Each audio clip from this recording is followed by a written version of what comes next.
സ്വാഭാവികമായിട്ട് രാഷ്ട്രീയ കാര്യങ്ങൾ ചർച്ച ചെയ്യും. അത് അങ്ങനല്ല,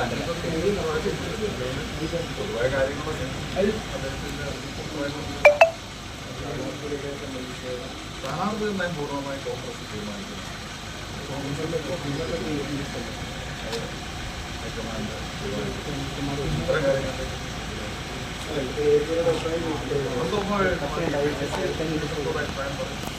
അതുപോലെ ജില്ലയിലെ നേതൃത്വത്തിനും അതിൻ്റെതായ അഭിപ്രായങ്ങൾ പറയാനുള്ള അവസരം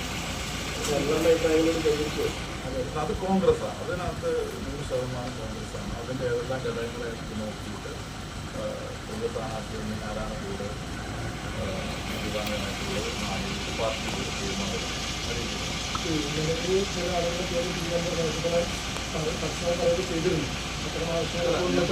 അതിനകത്ത് കോൺഗ്രസ് എല്ലാ വർഷങ്ങളും സ്ഥാനാർത്ഥിയെ പ്രഖ്യാപിക്കും. എല്ലാ കാര്യങ്ങളും നമുക്ക് ഈ ഒരു തെരഞ്ഞെടുപ്പിൽ ഒരു വലിയ ഭൂരിപക്ഷത്തിന് അവിടെ കിട്ടും. അപ്പോൾ അതനുസരിച്ച് സ്ഥാനാർത്ഥികളെ ഒരേപോലെ സ്ഥാനാർത്ഥികളെ അപ്പോൾ എങ്ങനെയാണ് ഇതിൻ്റെ കാര്യങ്ങൾ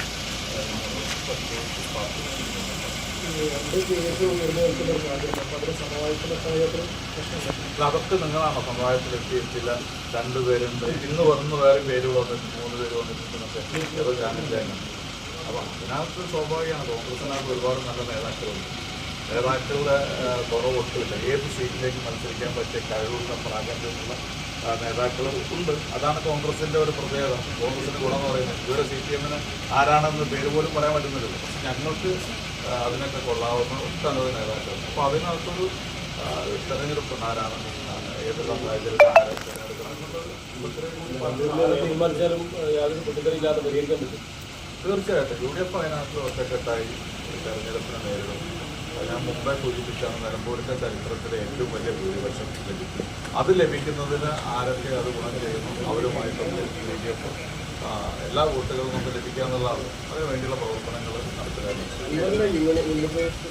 അത്തരം കാര്യങ്ങളൊക്കെ ഞാൻ നേരത്തെ സൂചിപ്പിച്ചാണ്. മുന്നണി പ്രവേശവുമായി ബന്ധപ്പെട്ട കാര്യം ഒരു പാർട്ടിയെ UDFിലേക്ക് എടുക്കുമ്പോൾ സ്വാഭാവികമായും ആ UDFിൻ്റെ സംസ്ഥാന നേതൃത്വമാണ് ആ തീരുമാനം എടുക്കുന്നത്. അപ്പോൾ അവരത് ആലോചിച്ച് എന്താണ് എന്നുള്ളത് UDFിൻ്റെ സംസ്ഥാന കമ്മിറ്റി ചെയർമാനുണ്ട്, കൺവീനറുണ്ട്, അതുപോലെ മറ്റ് ഘടകകക്ഷി നേതാക്കളുണ്ട്. അതെല്ലാം കൂടി ആലോചിച്ച് മുന്നണി പ്രവേശവുമായി ബന്ധപ്പെട്ട കാര്യങ്ങൾ തീരുമാനിക്കും.